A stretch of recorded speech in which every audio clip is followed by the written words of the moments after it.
So let's settle down for the last session of the day. Before I invite you for drinks, so I think that's that's something that we all will look for after some heavy lifting through the day. So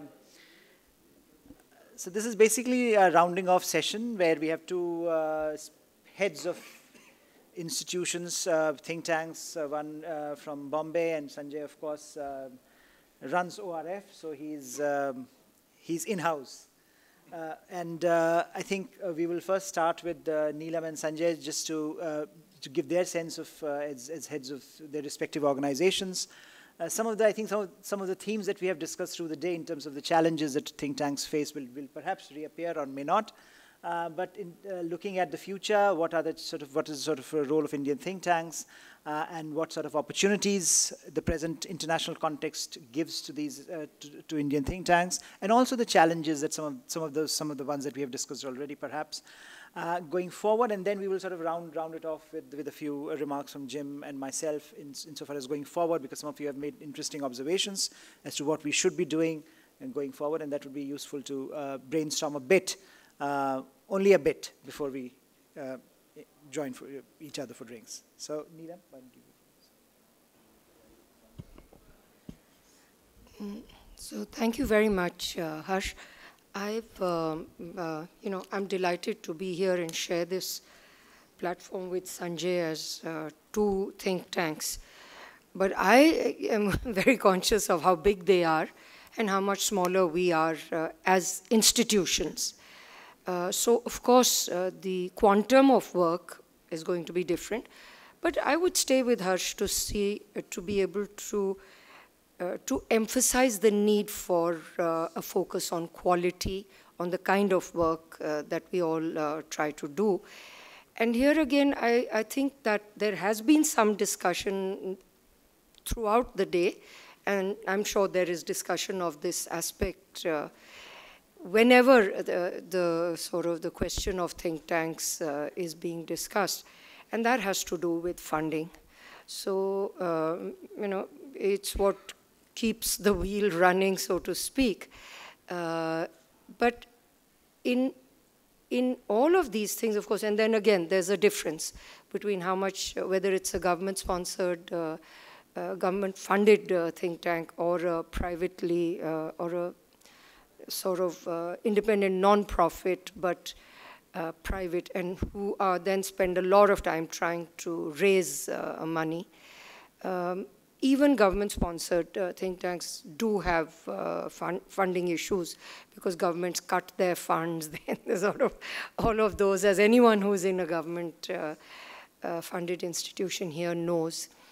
The funding issue also impacts, regardless of how much independence we seek and exercise, not directly, not in crude ways, but there is an impact on what is researched, what is studied, and now more and more on the impact of that study. I mean, people look at, you have to have so many, your work must be looked at so many times in order to rise up in Google, so that when somebody is looking, where are you coming in that?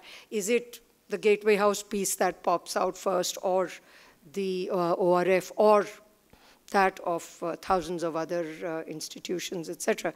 So these are all interrelated things: funding, independence, choice of subjects, how much time can be spent on the kind of deep research, which I would say that Harsh rightly emphasized, and which someone of my generation actually does read. So I do read books, I do read long form things, because I don't know how to follow, follow threads on Twitter or whatever it is. Don't say that publicly. Yeah. No, but I also want to tell Harsh a little story they used to tell about the former Germany, before the unification of Germany. So the last set of elections that was held there, they were going into elections, and I can't even remember the name of the guy who used to run East Germany at the time. But some of his people were telling him, it's not looking so good, maybe we won't get 90% or whatever it is they had got used to getting of the vote. And he is supposed to have said, well, if the people don't elect us, we will elect a new people. So this is a reality today, Harsh. There is a world we love, especially, as I said, I actually read books and research, etc. But we are in a different situation. So someone who is a credible scholar like you is going to have to help find that balance between how much time and effort and money can be devoted to research and how much does not. The other thing, yes, I think peer review, prestigious journals, all of those things are important, but they've also all been discredited quite often, I think, in academia. Academia itself is being, I don't want to use this word, but it's the kind of word that people of my generation do use, and that's how we think.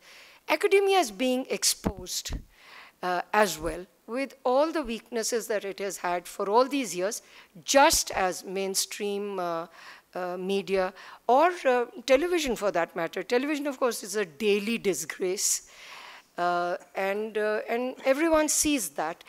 No longer are channels that have proclaimed themselves, CNN, for instance, does CNN have a bias or doesn't it have a bias? My God, anyone who watches CNN World is going to wonder, really, is this unbiased, really? This is a credible news channel? Is it even a news channel at all, or just an opinion channel? So I think taking all of that into account, I think that think tanks, in order to retain and actually maybe increase credibility, because think tanks themselves have also, every now and again, there have been exposures, so to say. I mean, you will recall that a couple of years ago, Brookings had that big investigation. One of these big American newspapers had long stories. And, Brookings is the biggest think tank in the world. And the countries that place themselves at the top of the virtue ladder, Norway had funded studies which were in their interest in terms of whatever it is they wanted to do in the Arctic. So, I think we are all sort of open to being looked at with some degree of skepticism, and therefore even more important that our work is credible, that our work is, that the research is true and honest, and that we are able to present ourselves that way. But in order to present ourselves that way, I do think that someone like me, who is not comfortable on social media, etc.,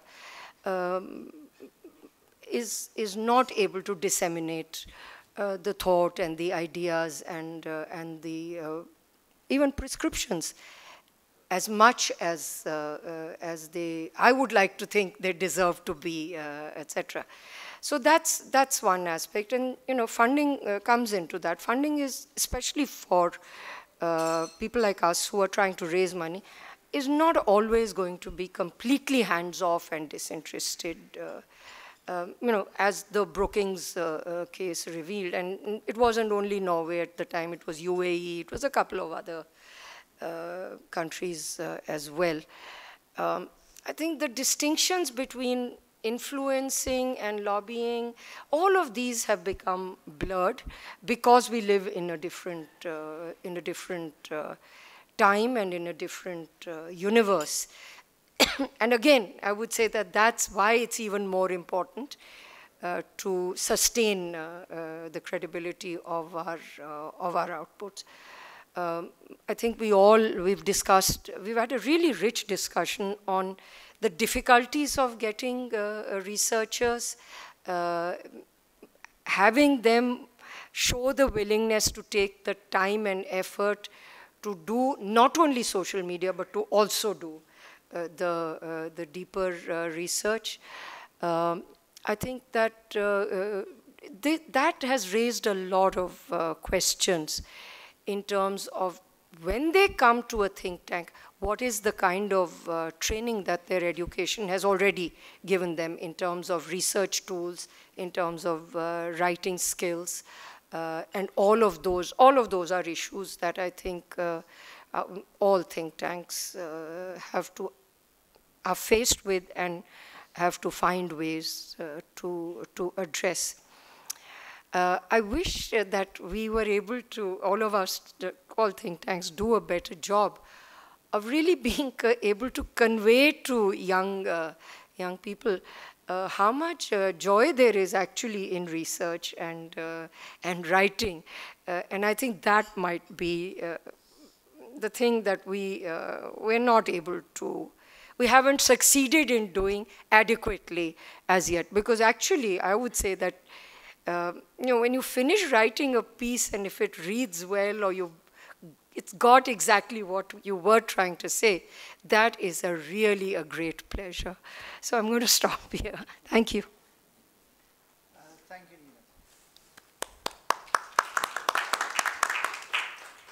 Neelam. I think a lot of the points that you made and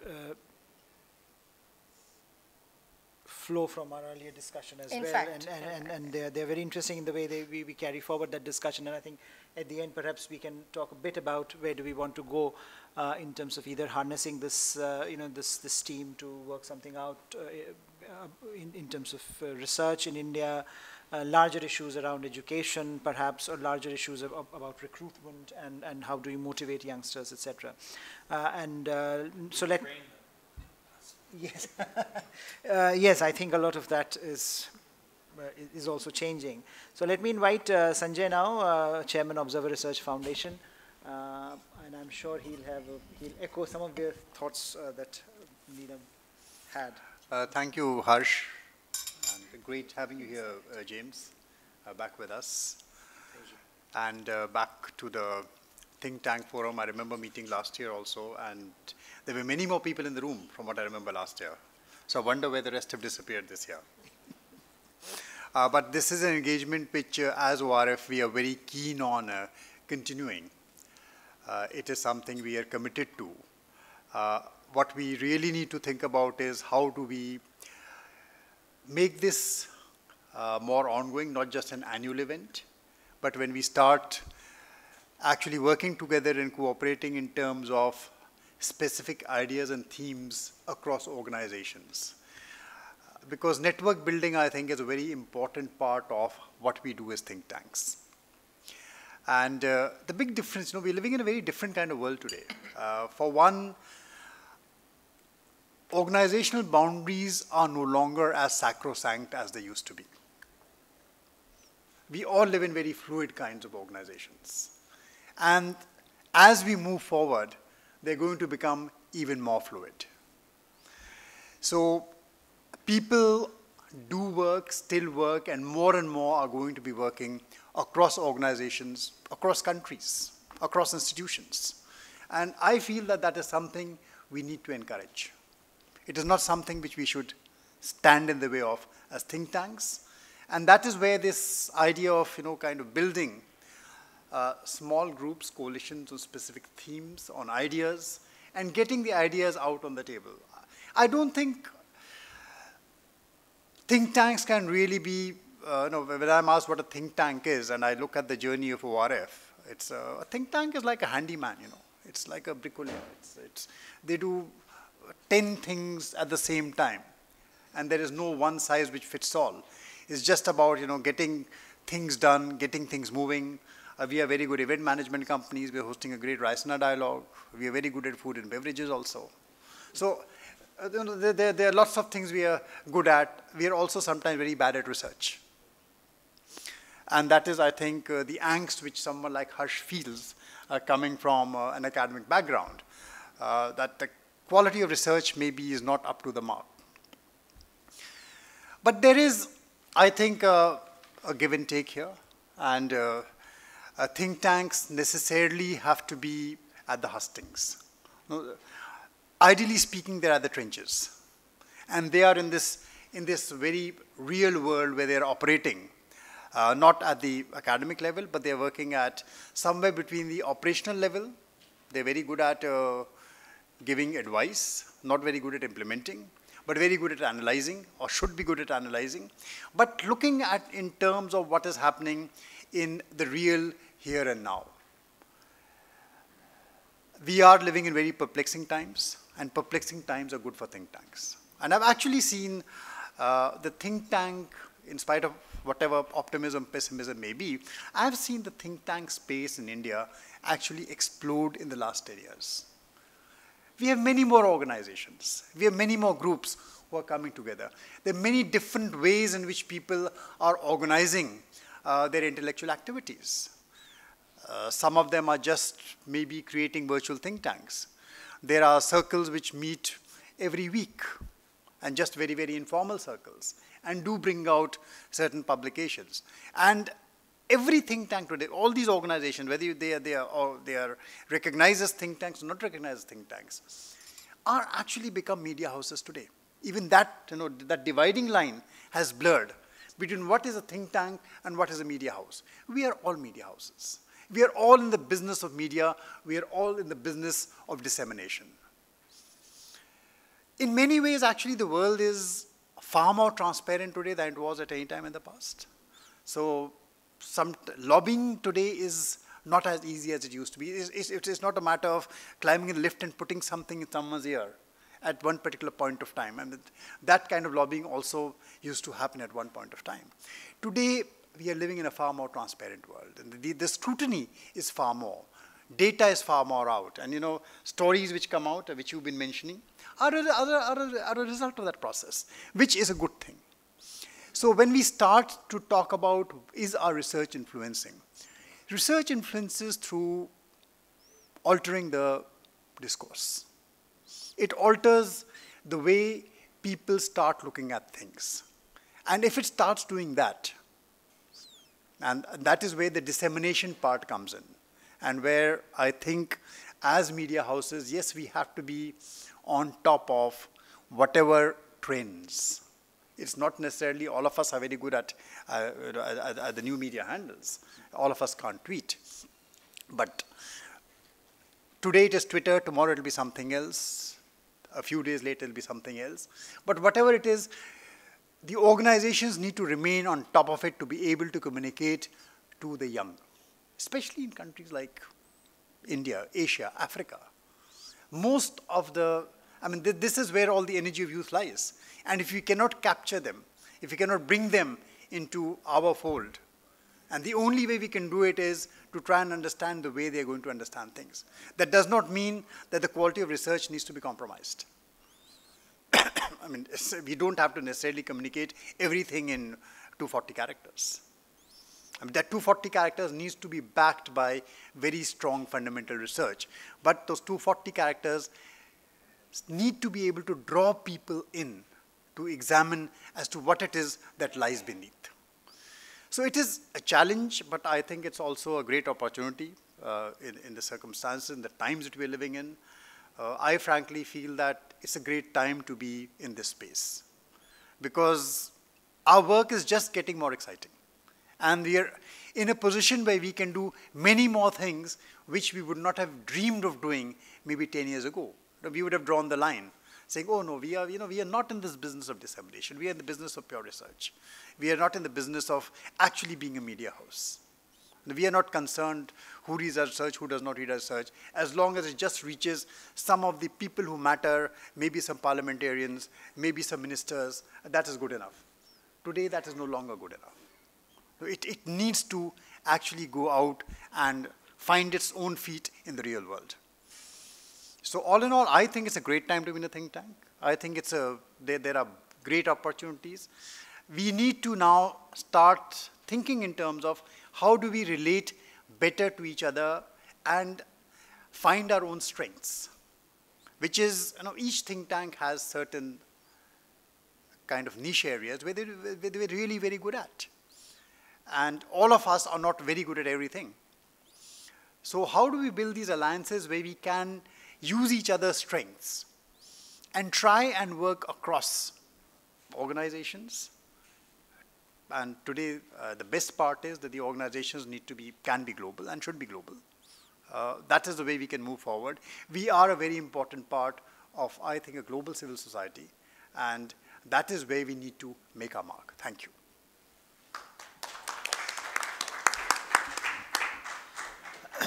Thank you, Sanjay. And lest I be labeled as a perpetual pessimist, I must also point out that this was a point that I made in the first session, that I think if you look at India and India's sort of the space that has opened up for Indian think tanks in the last decade, it has been staggering. The kind of conversations we are having today about India, about India's role in the world, about the sort of global challenges that have become very local in nature today for India.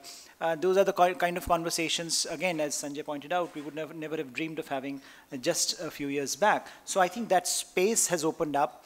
The challenge is to reach out to those youngsters who have a stake in carrying this conversation forward.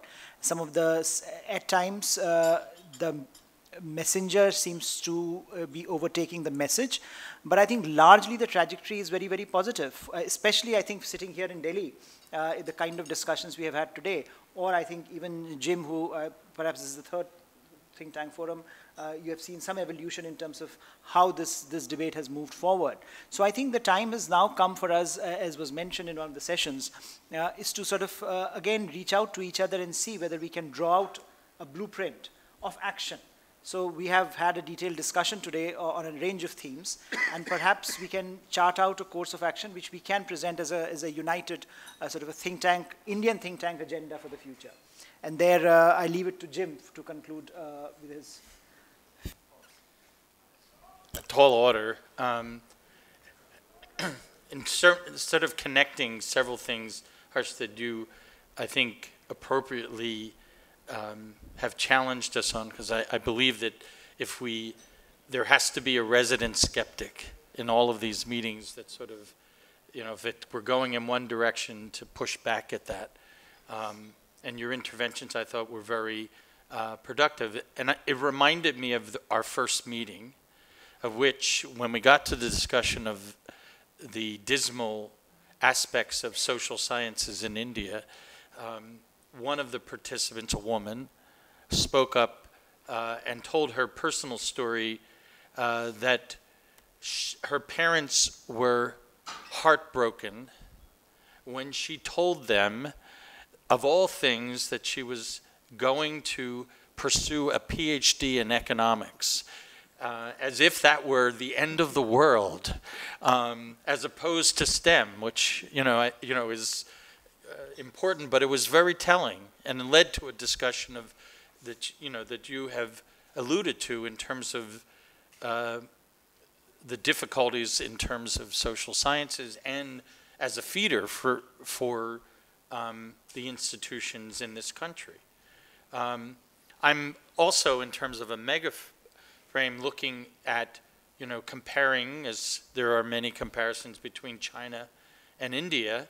And you look at Xi Jinping, who has made investing in think tanks, he's mentioned the importance of think tanks in modernization and reform in China more than any other institution, and has poured a gazillion dollars into it, unclear how much, but a very sizable sum, which I have pointed out to my Chinese colleagues is at your own peril, because if you don't deliver, as in the history of China, you will be the scapegoat for all that goes wrong. But the point is, it's a golden moment, as is the case in India. But I think both in terms of this group and, above it at the mega frame, there has to be a commitment and investment in the institutions. Because I do think that there is the power and potential of ideas in these institutions, and that India has a very important role to play in the world. And I don't see the capacity there, and I think that there has to be an alarm, a rallying to sort of say that this investment is important and needs to be made. Because it is about funding, but it's also about leadership and commitment to sort of making that funding available and making think tanks as a part of public diplomacy, but also in terms of the complexities and challenges that India faces, is going to need a lot of people in the social sciences to help think that through. And that, to me, in terms of, you know, the years that I've looked at think tanks in India, that they're underfunded, underappreciated, and underutilized. That must change. And it is from this group, I think, that the rallying cry must come, and it is an institution or a group of institutions that will make that happen. Because if we believe in it and essentially set out an agenda and suggest that public and private funds should be available for that, hopefully some of that would happen. And we have to think about, move from, you know, what are the things that we can collaborate on? Clearly, in terms of recruitment, it would not be difficult to set out a path in terms of how, both within India and abroad, making the case for why think tanks in India are a place to work and attracting the best and brightest, which is in everyone's interest to do that. Additionally, in terms of the reality is that governments are going to decrease their funding in think tanks. And so we have to begin to think about what are the other sources of how think tanks are funded. And that also gets to the consulting dimension, that is that the traditional notion of, you know, who we do research for needs to change. And all of this creates tensions, which, once again, your intervention raises that question in terms of how do you manage the tension of continuing to do scholarly research and analysis, but at the same time meeting the demands of communicating that in a way that is effective and without giving ammunition to those who want to further erode what research is done in social sciences at universities. I must tell you that the sort of problems in terms of research are not in India alone. They are in the United States at Ivy League universities. I mean, in my years of teaching, now kids' parents say, you know, why is my kid doing a senior thesis, a written thesis of serious analysis, when they could be doing something else that's preparing them for a job? And the universities listen to that. That is troubling. And I think we have to be aware of that and deal with that. But also the other reality is that if we're to be effective, how do we do that? I think that another easy thing that we could work on and engage tech firms to support here in India is creating a knowledge platform where we can share, you know, information about the institutions and the work that they're doing and foster greater collaboration.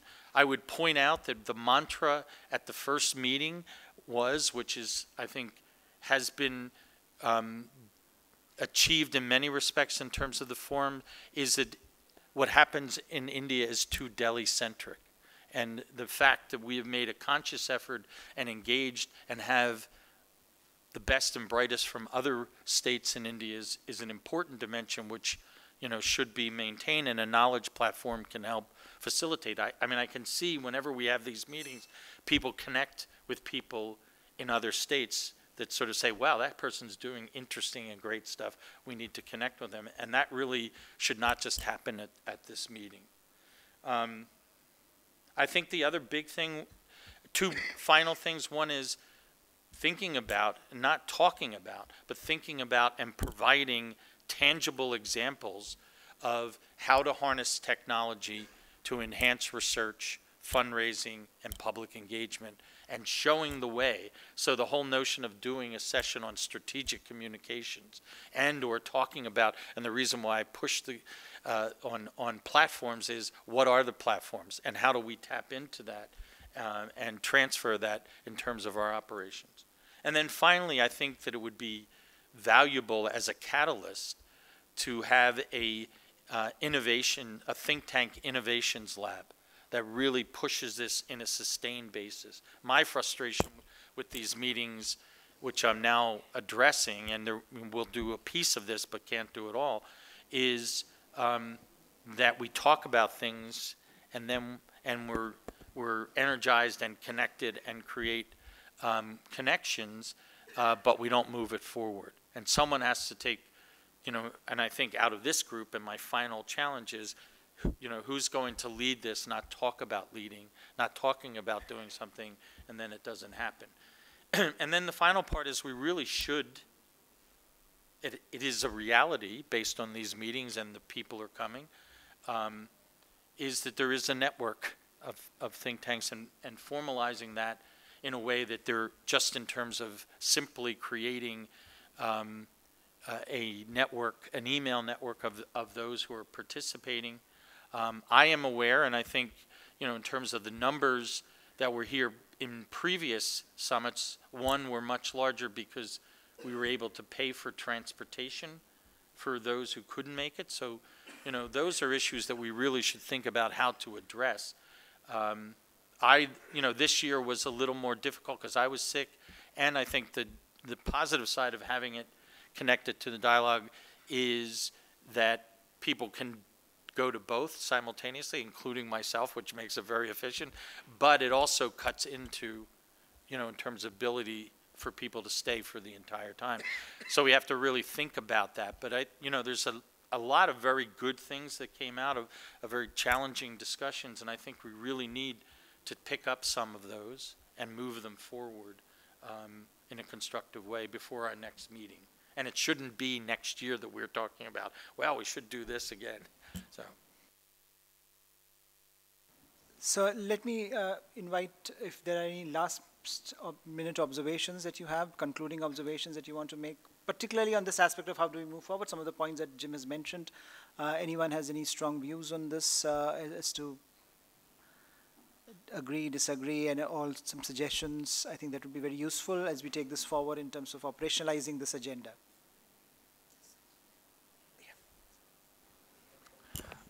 Always Rukhaniyev, Peer Center, Moscow. I'd like to raise one more question about security, I would say, of think tanks and those who are working with think tanks. I would compare with mass media, and we know that journalists and mass media in most of the countries, they're protected by a kind of law, the so-called force power.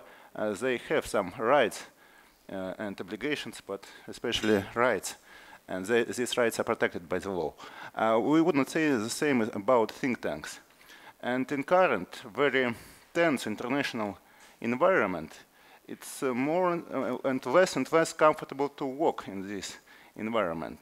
And we can see it in different countries, in the US, in Russia, in Europe, kind of McCarthyism policy, when think tanks and research fellows can be accused of any kind of crime or corruption or something like this, and mainly not because of this, but because their views or their ideas, they can contradict to policies, they can be liked or disliked by different people.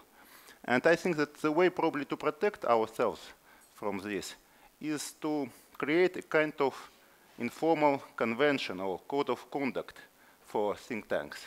For example, I don't see direct connection between the source of funding and the results of your research.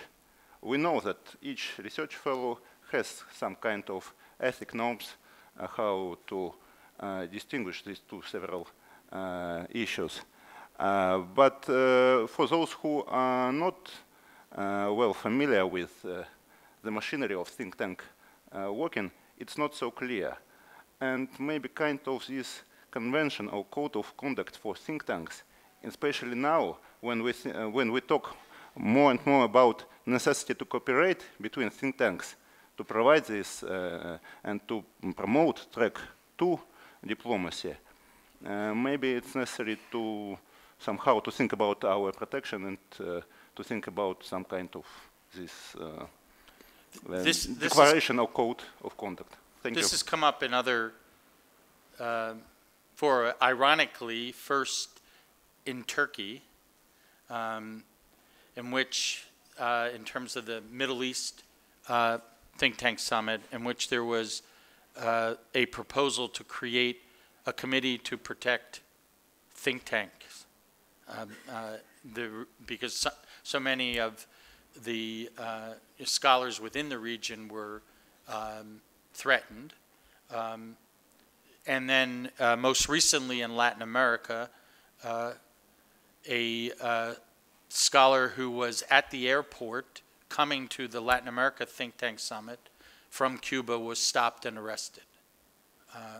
And then additionally in China, first China attempted to shutter CF40 and Unirol by closing down their websites, and then actually put bars on Unirol's offices to bar people from entering, because people were entering and thinking, of all things.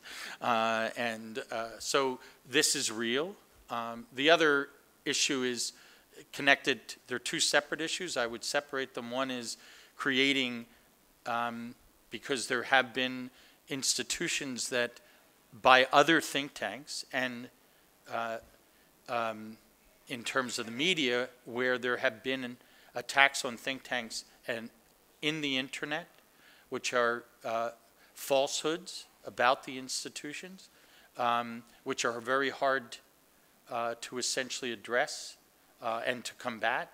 And so, you know, there has been a discussion of how to, as a group of institutions, one, to get ahead of these issues, and how to deal with them. In the case of Turkey, 2 years after the meeting, I received an email from a think tank in Turkey that asked me to tell the world what's happening to think tanks in Turkey. 30 minutes later, the person wrote to me and said, "Don't tell anyone," which tells me that in those 30 minutes, he already was monitored and approached.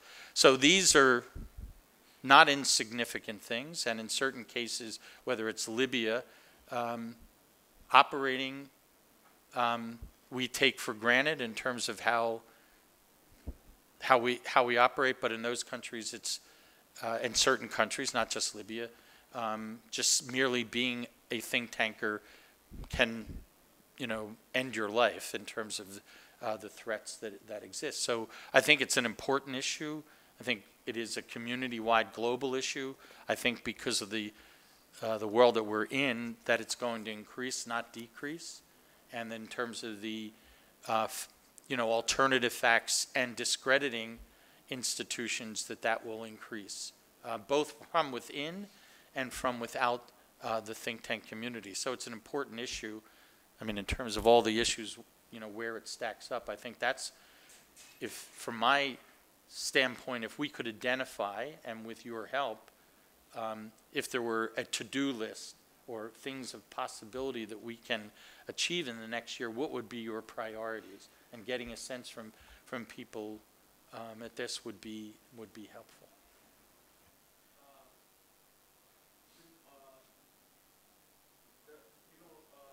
This is a very, actually a very complex subject in terms of recruitment, for example.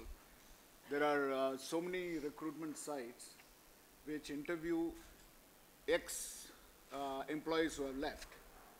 And then they ask them, how do you rate the company, you know?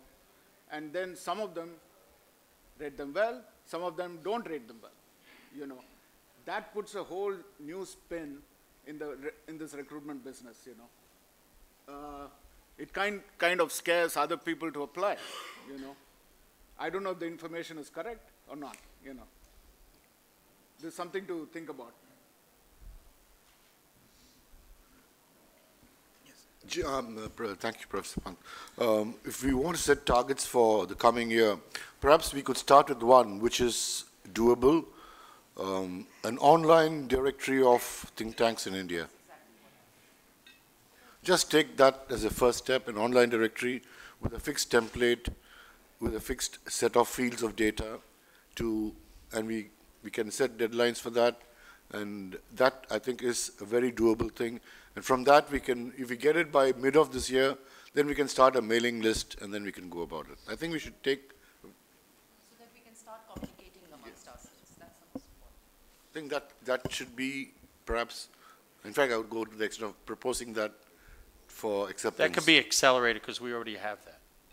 It needs to be checked and updated, but we have the list. I mean, that's how I contacted all of you.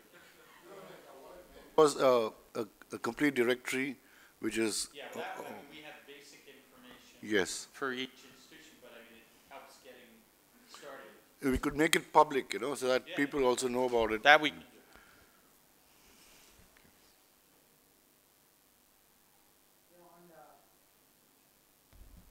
Just a suggestion about these kind of conversations that we have.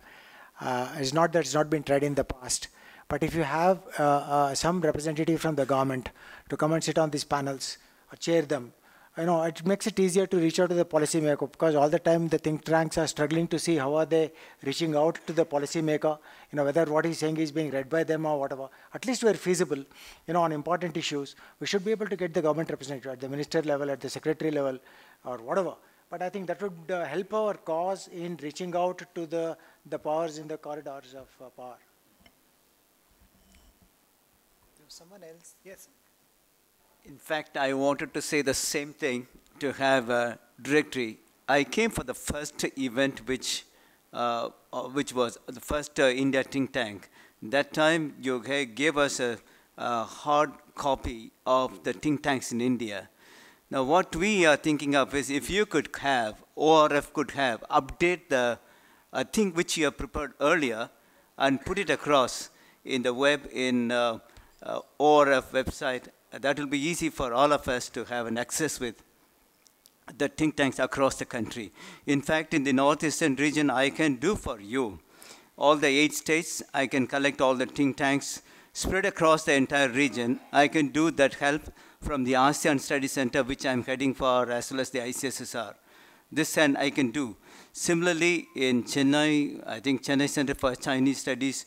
Likewise, if we all could gather the think tanks in the respective areas or in the respective states, that will reduce the workload of ORF, and we can work together and see that directory is getting ready within a short span of 3 months, and it will be of immense help to all of us.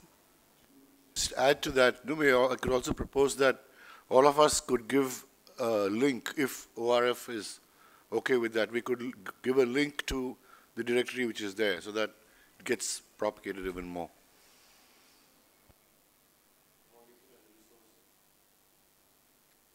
Other ideas? Priority? So at the moment, it's very basic, I think. It seems that Indian think tanks are finding it difficult to communicate with each other. So if we can start from there, then I think that would be great. That should not be difficult to fix. Exactly. So I think that is something that is a low-hanging fruit. As they and so unless there is anything else, yeah, go ahead. No, this is on the agenda for this year. What we've done is to reach out to the universities and take the programs there. That generates a lot of interest amongst the youth, even in terms of think tank activities. So therefore, instead of just coming down, confining ourselves to these places, let's move these programs to the universities. Have it included in the calendar of those universities, not necessarily once a year. It could be based on their exam schedules, their other schedules, because that, I think, generates a lot of interest in the activities of think tank, provide them opportunities for internship, publish their books. We've been able to publish books of 15 interns. It's a great thing for them. So it's not that their quality suffers, because you put them in touch with the right kind of guides, it can be done. So let's move out instead of expecting them to come to you. We have now at all of the summits a panel that features young scholars. So in terms of the North America Summit, the central feature will be under 39 in terms of scholars and executives, and featuring them to sort of show what's the next generation, and also in terms of this discussion to explore, what do they see as the career path? What are the elements, so that there's a feedback loop? We did it in Brussels, and representative sent someone who essentially said, which I thought was in an unrevealed moment, unguarded moment, excuse me, said that she really didn't want a career in research, and the person who sent her was featuring her as their rising star. And I was conflicted as to whether I should tell him that dimension of things. So there is, you know, the people that are chosen might be more carefully selected and vetted before they come, before brought on. But I think that's something, in addition to bringing policymakers, you know, bringing youth into this so that they're part and see what happens and are engaged and excited by it. Because that's what's happened in other settings. So Jim, yes, you want to have anything? No, other than, once again, thank you all for enduring this marathon day and for a very engaging discussion. And I think, you know, in terms of the targets we've set for next year are reasonable ones, and we can hopefully maybe expand on that in terms of enlisting others to do some things during the course of the year. Thank you, Jim, and thank you all for coming here and again being here all day with us. Hopefully this will open up a new set of conversations and we can do certain things that we have outlined. And also I would like to thank Jim and his entire team for being with us over the last few weeks and working this bit all the way up to here. I would also like to thank our people. Shubhangi is here, she managed it all. Arshi is here. I think our people, the entire ORF team, without them this would not have been possible. And thank you Sanjay, thank you Neelam, thank you everyone for coming. And